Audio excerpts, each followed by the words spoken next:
Hello all, welcome to another Tuesday tip. This week I want to talk about tax savings. Now it's an interesting one because as accountants, this is where we're sort of worth our fee, if you like. But just because you can save tax doesn't mean it's always the right thing to do. So I'll give you a very, very simple example. So to save tax, you can spend money. Spending money saves tax. So really, you could spend all the money you've got on an asset to save some tax on it. But if you're not going to use that asset in the business, then it's pointless. You're wasting more money.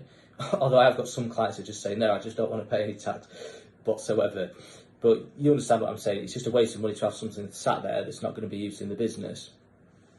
So if we scale that back a bit more, it's a case of, even if there's a piece of equipment that you sort of think, that's nice to have, and it will save me tax, is it still going to be right in the business? Are you going to get your money for it? So is that asset going to be worth it? Are you going to leave yourself with sufficient cash, working capital requirements? Are there any other plans you've got? So there's quite a few considerations just with that example. But you can go deeper with that. So I'm interested to share a conversation I had with a client last week. So this is a client who's, over the years, we've devised a plan which sort of suits him, suits the business, which is to put money into his pension. Saves corporation tax, it's got other benefits, there's other considerations, but that's the route we've decided to go down.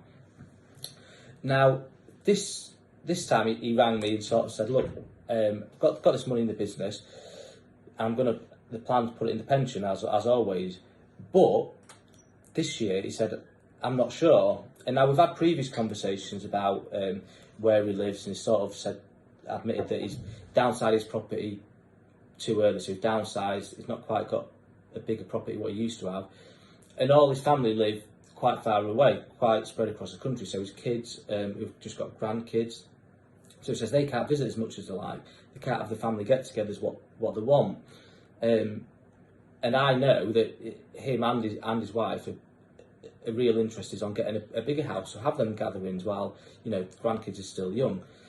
So he's sort of saying, look, should I put the money into the pension or should I take it out and put it towards a house?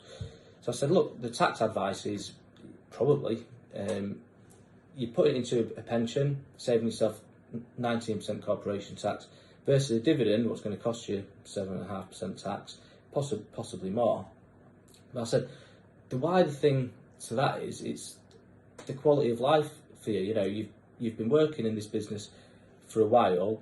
I know what you want more because that's what you told me.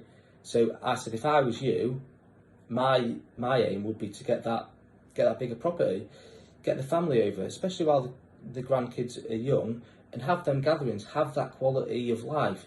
And on the back of that, if someone's got that quality of life, it could actually make them more efficient in the business, more driven in the business, make them more money. That may or may not happen, but that's an example of where the tax saving, you'd probably be better off putting it into a pension.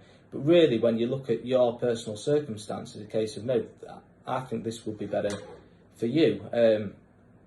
So that's it for today. Like I said, there's quite a bit more tax to that, so I've just laid it out of the very basics of it. But it's a case of just because you can save tax or something's better for tax doesn't mean it's always the right thing to do. So I think that's the crucial tip for today. And that's it. I'll see you next Tuesday.